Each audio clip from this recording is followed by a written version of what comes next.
అందరికీ నమస్కారం. ఈరోజు మనతో ఉన్నారు ప్రముఖ ఆధ్యాత్మికవేత్త, జ్యోతిష్య మరియు వాస్తు పండితులు బ్రహ్మశ్రీ డాక్టర్ గుండెపూడి శివసుధీర్ శర్మ గురుగారు ఉన్నారు. మాట్లాడదాం. జై శ్రీరామ్ గురుగారు. శ్రీమాత్రే నమః. శ్రీ గురుభ్యో నమః. జై శ్రీరామ్. గురుగారు, ఈ మధ్య కాలంలో ఎక్కువగా ప్రాబ్లమ్స్ ఏమన్నా ఉన్నాయంటే అది భార్య భర్తల మధ్య రిలేషన్లోనే ఎక్కువగా వస్తున్నాయి.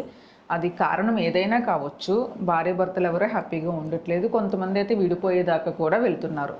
కానీ కొంతమంది ఎన్ని కష్టాలు పడినా కలిసి ఉందాము అనుకునే వాళ్ళకి ఇంకా వాళ్ళ రిలేషన్ స్ట్రాంగ్ అవ్వడానికి, వాళ్ళ అన్యోన్యత పెరగడానికి ఏదైనా పరిహారం చెప్తారా?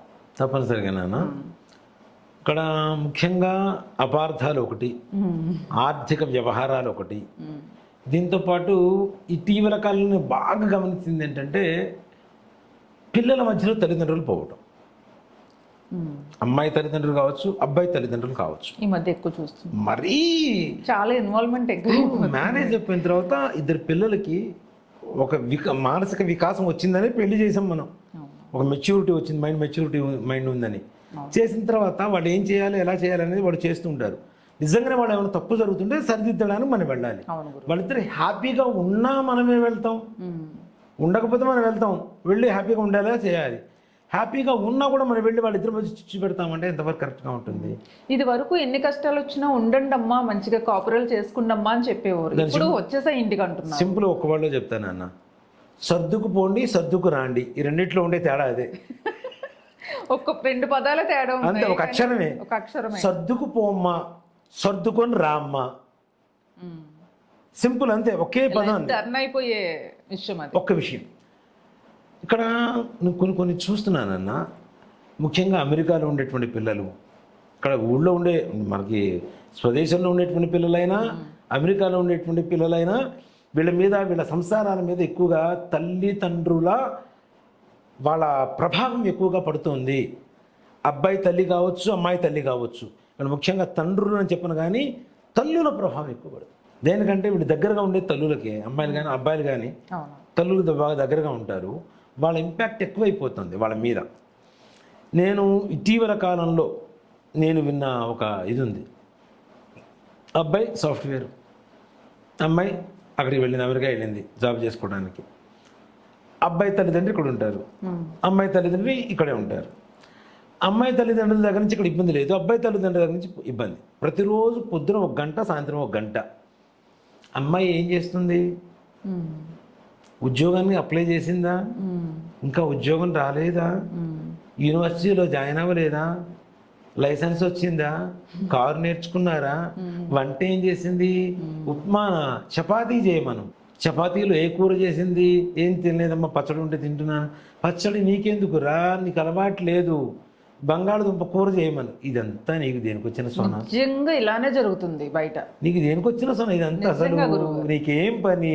మొగుడు పెళ్ళాలి హాయిగా ప్రశాంతంగా అక్కడ కూర్చొని ఏదో చేసుకుంటారు. పైగా ఇక్కడ నాన్న ఇంకోటి కూడా చెప్తా, అంటే రకరకాల వ్యక్తుల్ని నేను చూస్తున్నా ఈ మధ్యకాలంలో. కొడుకు సంపాదన తినడం తల్లికి అధికారం, హక్కు. భార్యకి పెట్టొద్దని చెప్పడం కూడా పాపమే కదా. భార్య కడుపు మార్చి తల్లికి డబ్బులు పంపించాలంటే ఎంతవరకు న్యాయం అది? నీకు తల్లి కావాల్సి నువ్వు తల్లికి చూడాలి, తప్పనిసరిగా భోజనం పెట్టాలి, కావాల్సిన చూడాలి. అట్లాగే నీ భార్య నిన్ను నమ్ముకొని వచ్చినప్పుడు నీ భార్య కూడా చూడాల్సిన ధర్మం నీదేగా. ఇంకోటి కూడా ఏంటంటే, ఓకే విదేశాలకు వెళ్ళినప్పుడు భార్యాభర్త ఇద్దరు ఉద్యోగం చేయకపోతే నడిచే పరిస్థితి కాదని చెప్పాను. ఇంకా అదే పనిగా యంత్రాన్ని పెళ్లి చేసుకుంటే సరిపోతుంది. ఇంకా అమ్మాయిదేగా అబ్బాయిదేనికి డబ్బులు సంపాదించి యంత్రాన్ని పెళ్లి చేసుకుంటే సరిపోయి. అసలు పెళ్ళే వద్దబ్బా, సింగిల్గా ఉండు, నీకు డబ్బు ఖర్చే లేదు, ఇక నువ్వు సంపాదించుకుని నీకు మిగులుతుంది కదా. ఇక్కడ సంపాదన మార్గంగానే చూస్తున్నారు, సాధనాలుగానే చూస్తున్నారు. భర్తని భార్య కానీ, భార్యని భర్త కానీ. ఎంతసేపటికి ఇదే సాగుతుంది తప్పితే. నిన్న ఒక ఆయన వాట్సాప్లో చూశాను, మానవ సంబంధాలన్నీ ఆర్థిక సంబంధాలే అని రాశాడు ఆయన.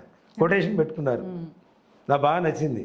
నిజంగానే ఆర్థిక సంబంధాలు లేవు, ఆర్థిక సంబంధాలు మాత్రమే ఉన్నాయని చెప్తున్నారు. ఇలాంటి పరిస్థితులు ఎక్కువగా నిజంగా నాన్న భార్యాభర్తల మధ్య పిల్లలు పుట్టకపోయినా అది కూడా ఒక సమస్య అవుతుంది. అంటే కొంతమందికి ఉండేటువంటి యోగాన్ని బట్టి, వాళ్ళ కర్మాన్ని బట్టి, వాళ్ళకు ఉండే దోషాన్ని బట్టి, వాళ్ళకు ఉండే జాతకాన్ని బట్టి కొంచెం ఆలస్యం అవ్వచ్చు.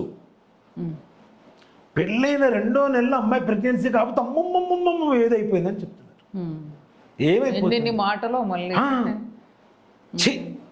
ఇంతవరకు ఇంకా ఏం కాలేదు. పెళ్ళి ఎన్ని నెలలు అయిందిరా? 2 నెలలు 3 నెలలు. 2 నెలలకు 3 లైఫ్ని ఎంజాయ్ చేయి, భగవంతుడు ఇస్తాడు గ్యారంటీ. 2 నెలలకి నీకు మనవరాలు మనవడో కావాలి అంటే ఏదో చెప్తాను, వీటన్నిటికీ యంత్రాన్ని పెళ్లి చేయడం బెటర్ మన అబ్బాయిలకి ఇచ్చి. అంతమించి ఇంక రెండోది ఏమి ఉండకూడదు, అబ్బాయి ఒక యంత్రాన్ని ఇచ్చి పెళ్లి చేయాలి. ఏదైనా ప్రాబ్లం ఉన్నా 2 వైపుస్ ఉంటుంది కదా, అంతే కదా, చూస్తారు 2 వైపులు ఉంటుంది కదా. ఇట్లాంటివి ఎక్కువ కారణాలు అవుతున్నాయి. తల్లిదండ్రులు కారణం అవుతున్నారు, ఆర్థిక సమస్యలు కారణం అవుతున్నాయి, ఉద్యోగాలు కారణం అవుతున్నాయి. దాంతోపాటు ఒకరికేమో డే షిఫ్ట్ ఉంది, ఒకరికేమో నైట్ షిఫ్ట్ ఉంటుంది. భార్యాభర్తలు ప్రశాంతంగా కూర్చొని తినేది ఎప్పుడు, కూర్చొని మాట్లాడుకునేది ఎప్పుడు, సంబంధాలు ఎక్కడ ఉంటాయి? అబ్బాయి ఎక్కడో వైజాగ్లో ఉంటాడు, అమ్మాయి ఎక్కడో హైదరాబాద్లో ఉంటుంది. ఇంకెక్కడ ఉంటుంది?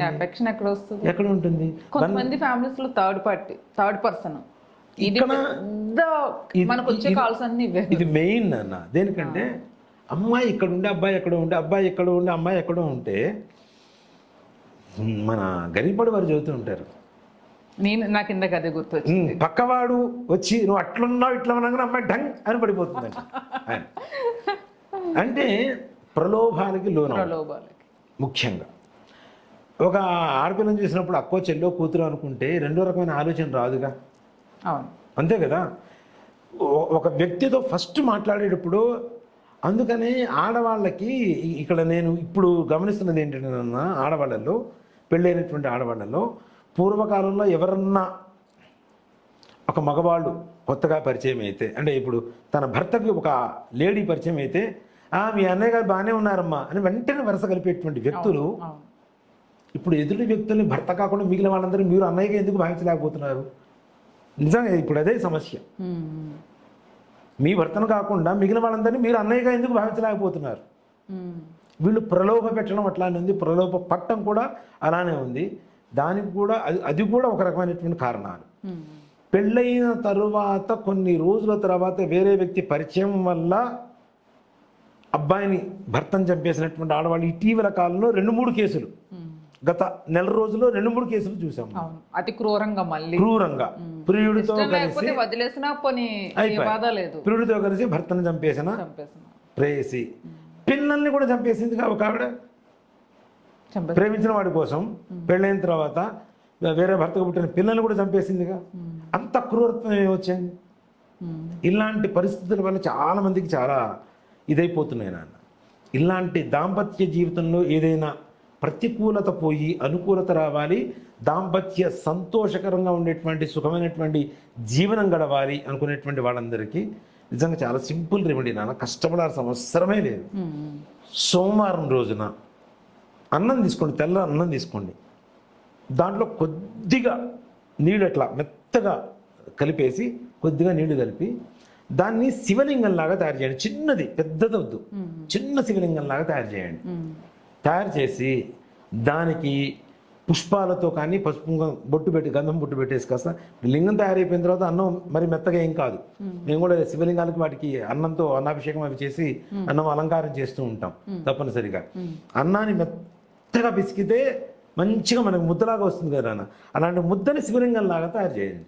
తయారు చేసి కాస్త గంధం బొట్టు పెట్టి కుంకుమ బొట్టు పెట్టి దాని మీద విభూతి కొద్దిగా మనసులో సంకల్పం చెప్పుకొని, నేను నా భార్యనో లేదంటే నేను నా భర్త ఇద్దరు దాంపత్యం అన్యోన్యంగా ఉండాలని చెప్పి మనస్ఫూర్తిగా విభూతి స్వామివారికి వేసి, బియ్యంతో పాటుగా మన పచ్చిపప్పు ఉంటుంది, పచ్చిపప్పు కలిపి పరమాన్నం వండండి. ఆ అన్నాన్ని కాదు, ఆ శివలింగాన్ని కాదు, శివలింగం అట్లానే ఉండాలి. వేరే అన్నాన్ని పచ్చిపప్పు వేసి పరమాన్నం, పాలు పోసి మనం బెల్లం వేసి పరమాన్నం చేస్తాం కదా, పాయసం వండి ఆ శివుడికి నివేదన పెట్టండి. అన్న రూపంలో ఉన్న శివుడు ఉన్నాడు కదా, ఆ శివుడికి అన్నం అది నివేదన పెట్టి మీరు ప్రసాదంగా తీసుకొని ఈ శివలింగాన్ని ఎవరైనా సరే ఆ సోమవారం రోజు సాయంత్రం లోపల పారే నీళ్లలో ఎక్కడైనా వదిలేసిరండి. ఇలా 11 వారాలు చేయండి నాన్న. 11వ వారంతో పాటుగా శివలింగం ఎట్లయితే నీళ్ళలో వేసిన తర్వాత అన్నం ఏదైతే మొత్తం ఎట్లా వెళ్ళిపోతుందో, అన్నం కలిపిన అన్నం కూడా విడిపోయేటువంటి పరిస్థితుల్లో ఉండేటువంటి భార్యాభర్తలు కూడా కలిపినప్పుడు ముద్దయితే ఎలా ఉంటుందో అలా కలిసి ఉంటారని చెప్పడంలో మాత్రం కూడా సందేహం లేదు. అలాగే నీళ్ళలో కలుపుతున్నారు కదా, ఆ కలపటంతోనే వీళ్ళకు ఉండేటువంటి కష్టాలు ఎడబాట్లు కూడా నీళ్ళలోనే కొట్టుకుపోతే 100% దాంపత్య జీవితం చాలా సంతోషకరంగా ఉంటుంది. చాలా మంచి పరిహారం చెప్పారు. సింపుల్ రెమెడీ, సింపుల్ గా చేసుకోవాలి. అన్నంతో శివలింగం తయారు చేయడం, గంధం కుంకుమ బొట్టు పెట్టడం, భస్మం సమర్పించడం, మనసులో కోరిక చెప్పుకొని పచ్చిపప్పు, పచ్చిశనగపప్పు, బియ్యం, బెల్లం, పాలతో నైవేద్యం వండి నైవేద్యం పెట్టడం, వాళ్ళు తినడం, పక్క వాళ్ళు కూడా పెట్టండి. ఎవరైనా మీకు తెలిసినటువంటి వాళ్ళు దాంపత్య అన్యోన్య జీవితం లేకపోయినా వాళ్ళకి పెట్టినా సరే వాళ్ళు కూడా మీ పుణ్యాన హాయిగా ప్రశాంతంగా సంసార జీవితాన్ని గడుపుతారు. ఇంకా ఆ పుణ్యం కూడా మీకు వస్తుంది. ఒక రకంగా ఆధ్యాత్మికంగా కూడా మన దగ్గర చాలా దగ్గర వస్తూ ఉంటుంది. ఓకే గురుగారు, నమస్తే. శ్రీమాత్రే నమః. శ్రీ గురుభ్యో నమః.